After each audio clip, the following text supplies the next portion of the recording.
Hi guys, welcome to the fourth video of business studies 11th class. अपन ने पिछली video में काय के बारे में पढ़ा था कि यार वो कॉमर्स क्या क्या हेल्प करता है, क्या कितने टाइप्स होते हैं। सबसे पहले क्या पढ़ा था, कॉमर्स काय में हेल्प करता है distribution of goods to ultimate consumer, ये अपन ने उसके डेफिनेशन में पढ़ा था।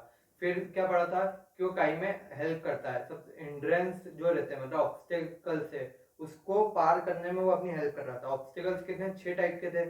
सबसे पहला था कि पर्सन ऑब्स्टेकल्स, कि एक प्रोड्यूसर अलग पर्सन है, कंज्यूमर अलग वो है ना, अलग, दोनों अलग अलग पर्सन है। उन दोनों को साथ में लाके या जो प्रोड्यूसर प्रोड्यूस कर रहा है वहां तक उस कंज्यूमर तक पहुंचाना, वो क्या था, फर्स्ट था। उसको कौन कर रहा था, ट्रेड, मतलब आपने होलसेलर रिटेलर इसकी चेन बना ली, उससे कस्टमर तक जा रहा था। ये फर्स्ट हो गया हिंड्रेंस।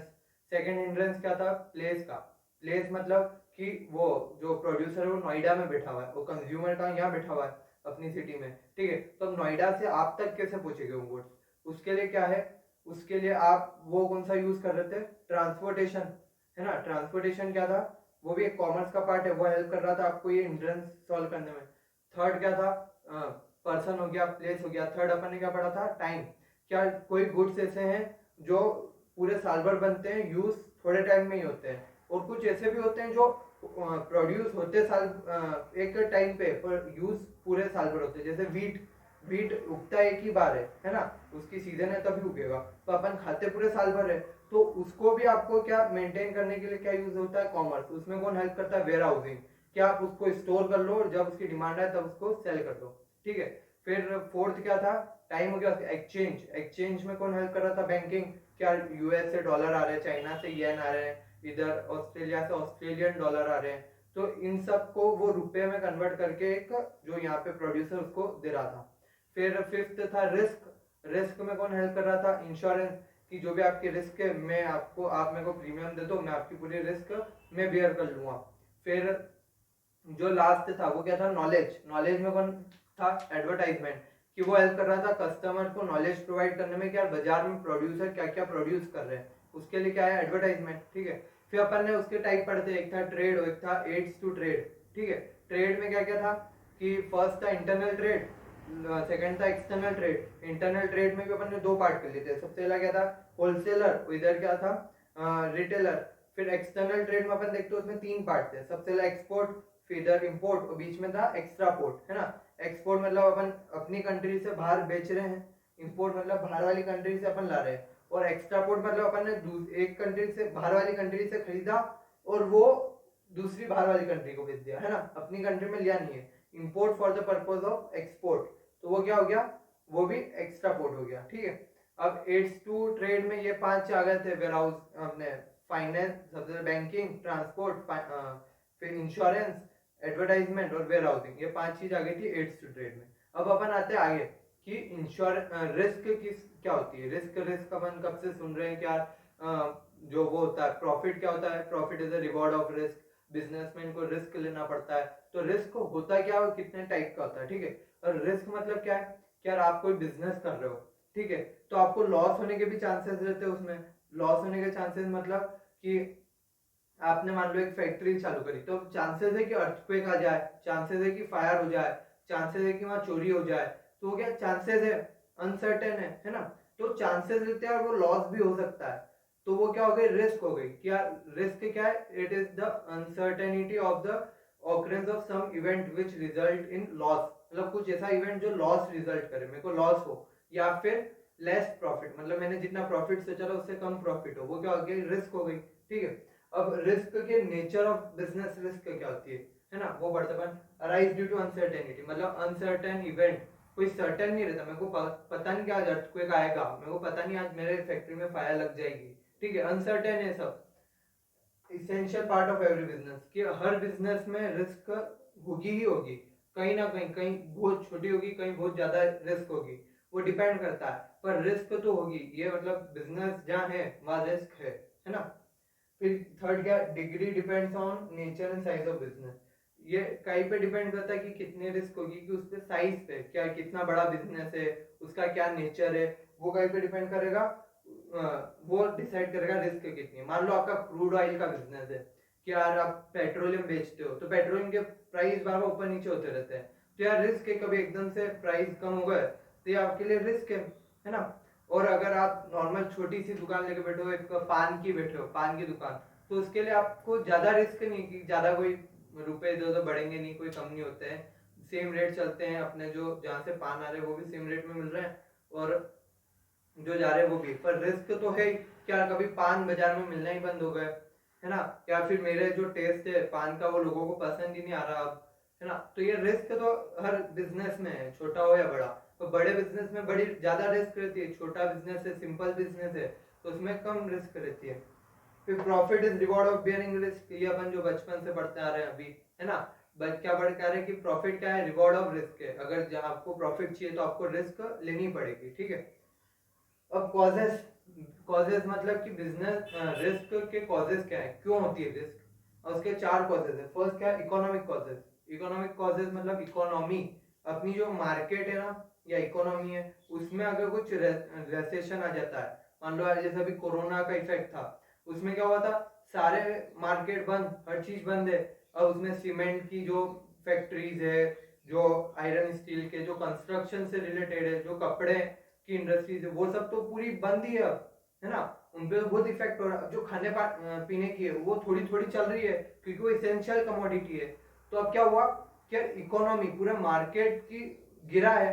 अब मार्केट गिरा, उससे अपने को रिस्क है, मार्केट गिरा तो अपने की भी सब वो लॉस होंगे क्योंकि अभी प्रोडक्शन ही नहीं हो रहा, अपन बेच ही नहीं पा रहे हैं। तो ये क्या होगा, इकोनॉमिक कॉस्ट की जो पूरी इकोनॉमी को अफेक्ट कर रहा है, पूरे मार्केट के गिरने से मेरे को लॉस हो रहा है।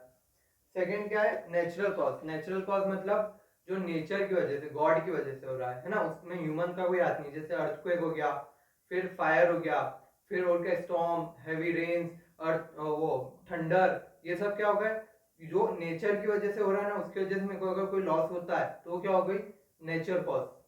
फिर third, human cause. Human cause मतलब कि यार किसी इंसान की वजह से मेरे को लॉस हो रहा है। इंसान की वजह से कैसे हो सकता है आपको लॉस, कि मान लो मैंने एक एम्प्लॉय को रखा, उसने 1 महीना मेरे साथ काम करा, अच्छे से हर चीज सीख ली उसने, फिर वो छोड़ के चले जाता है मेरे कॉम्पिटिटर के पास, और वहां जाके वो एज अ पार्टनर उसके साथ काम करने लग जाता है और मेरे से भी अच्छा वो प्रोडक्ट बनाता है। तो ये मेरे लिए रिस्क हो गई यार, कि मेरा जो एम्प्लॉय था, एक इंसान था, उसने मेरे को धोखा दिया है ना, चीट करा मेरे साथ, तो वो क्या हो गई, ह्यूमन कॉज। और एक और क्या होता है कि मैंने एक एम्प्लॉय को अभी काम पे रखा, उसको सिखा दिया ऐसे ऐसे काम करना है, तो उसको क्या बोला था मैंने कि ये वाला पाइप में रॉ मटेरियल डालना है, तो मशीन ले लेगी उसको। तो उसने क्या करा, उसके दो मतलब थोड़ी दूर एक और पाइप था, उसमें से क्या होता था, गैस निकलती थी, उसने उसमें वो डाल दी रॉ मटेरियल। अब क्या हुआ, वो पूरी ब्लॉक हो गई, मशीन ही पूरी जाम हो गई उसकी वजह से। तो क्या, उसकी गलती की वजह से, किसी ह्यूमन एरर या उसकी क्या बोलते गलती, मिस्टेक की वजह से, है ना, तो क्या वो मेरे को लॉस हुआ है, तो वो क्या, वो भी कहीं में आएगा ह्यूमन कॉजेज में। फिर लास्ट क्या है, फिजिकल कॉजेज। फिजिकल कॉजेज मतलब कि मैंने जो अभी मशीनरी खरीदी है वो ओल्ड टेक्निक हो गई। मैंने मशीनरी अभी खरीदी थी 2-3 महीने पहले ही, है ना, 1 करोड़ की मशीन थी। तो अभी क्या हुआ, नया इन्वेंशन आया और उससे अभी अभी वो जो 1 करोड़ की मशीन थी ना, उससे अच्छी नई टेक्नोलॉजी में अब 50 लाख में मिल रही है। तो अब जो नए लोग हैं वो 50 लाख वाली खरीदेंगे, नई टेक्नोलॉजी है तो उससे प्रोडक्शन अच्छा होगा, अच्छी क्वालिटी के गुड्स बनेंगे। तो ये क्या रिस्क है, फिजिकल रिस्क में कवर होती है, ठीक है। ये 4 कॉजेज ऑफ रिस्क पढ़े, क्या क्या क्या कॉजेज हो सकते हैं रिस्क के। अब हम पढ़ रहे 4 टाइप की, कितने टाइप की रिस्क होती है। फर्स्ट कौन सी है, इंश्योरेंस रिस्क। इंश्योरेबल रिस्क मतलब जो रिस्क इंश्योरेंस अपन करा सकते हैं जैसे रिस्क का, वो क्या होती है, इंश्योरेंस रिस्क। अब इसमें ये 4 रिस्क है ना, इसमें से 2 वो होती है इंश्योरेबल और 2 होती है नॉन इंश्योरेबल। नॉन इंश्योरेबल मतलब कि जिसका आप इंश्योरेंस नहीं करा सकते इंश्योरेंस कंपनी के साथ, तो अब बन सकते economic risk. Economic risk cost मतलब इकोनॉमिक कॉस्ट में क्या हो रहा है, पूरा मार्केट ही डाउन कर चल जा रहा है, तो इंश्योरेंस कंपनी ऐसा बोलती है क्या कभी यार कि अगर मार्केट डाउन गया या आपका गुड्स बिके नहीं, है ना, आपकी डिमांड खत्म हो गई, तो हम आपको रुपए देंगे, आपका लॉस हम मिलेंगे, ऐसा कोई पॉलिसी नहीं होती है, ठीक है। तो ये क्या हो गया, इकोनॉमिक कॉस्ट, ये हो गया नॉन इंश्योरेबल कॉस्ट, हो गया रिस्क हो गई। सेकंड क्या है, नेचुरल कॉस्ट। नेचुरल कॉस्ट मतलब अगर अर्थक्वेक आता है, फायर हो जाती है, तो उसके लिए इंश्योरेंस होता है क्या, हाँ होता है, तो वो क्या हो गई, इंश्योरेबल रिस्क। अब थर्ड क्या है, ह्यूमन कॉस्ट। ह्यूमन कॉस्ट मतलब कि किसी एम्प्लॉय ने मेरे साथ धोखा कर दिया, या फिर किसी एम्प्लॉय ने कुछ गलती करी, उसकी वजह से मेरे को लॉस हुआ है, तो उसके लिए कुछ ऐसा इंश्योरेंस रहता है कि यार कि मेरा एम्प्लॉय गलती कर देगा तो आप मेरे को लॉस देना, तो ऐसा इंश्योरेंस कंपनी बोलेगी हम पागल बैठे क्या है तुम्हारा वो लॉस कर रहे हैं और मतलब गलती कर रहे हो हम आपको लॉस देते जाए, ऐसा कोई पॉलिसी नहीं है। तो ये क्या हो गया, नॉन इंश्योरेबल रिस्क हो गई, ठीक है। अब एक और क्या, फिजिकल कॉस्ट। फिजिकल कॉस्ट मतलब क्या, आपकी मशीनरी पुरानी हो गई या फिर ओल्ड टेक्निक हो गई, इसके लिए क्या वो मिलता है क्या इंश्योरेंस? हाँ, ऐसा इंश्योरेंस मिलता है कि आपकी टेक्निक अगर पुरानी हो जाती है ना, या फिर आपका प्रोडक्शन में कुछ एरर आ जाती है, तो उसके लिए कुछ इंश्योरेंस होता है, इसके लिए एक इंश्योरेंस पॉलिसी होती है।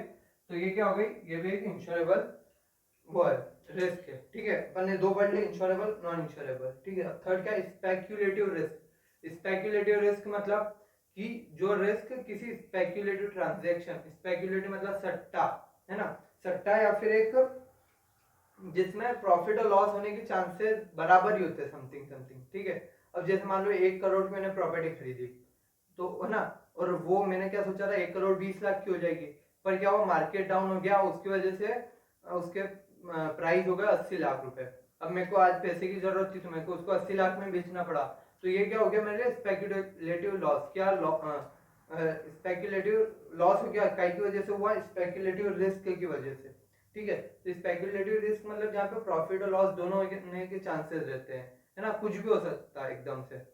फिर एक होता है प्योर रिस्क। प्योर रिस्क मतलब बहुत सिंपल, कि अगर ये चीज हुई, कोई सा भी इवेंट हुआ तो लॉस होगा, अगर वो इवेंट नहीं हुआ तो लॉस नहीं होगा। जैसे अर्थक्वेक आया तो लॉस होगा, और अगर अर्थक्वेक नहीं आया तो लॉस नहीं होगा। अगर फायर हुई तो लॉस होगा, अगर फायर नहीं हुई तो लॉस नहीं होगा, है ना। अगर थेफ्ट हुई तो लॉस होगा, थेफ्ट नहीं हुई तो लॉस नहीं होगा, ठीक है। ये अपन ने बिजनेस रिस्क जो लास्ट टॉपिक था इस फर्स्ट चैप्टर का वो कंप्लीट करा है।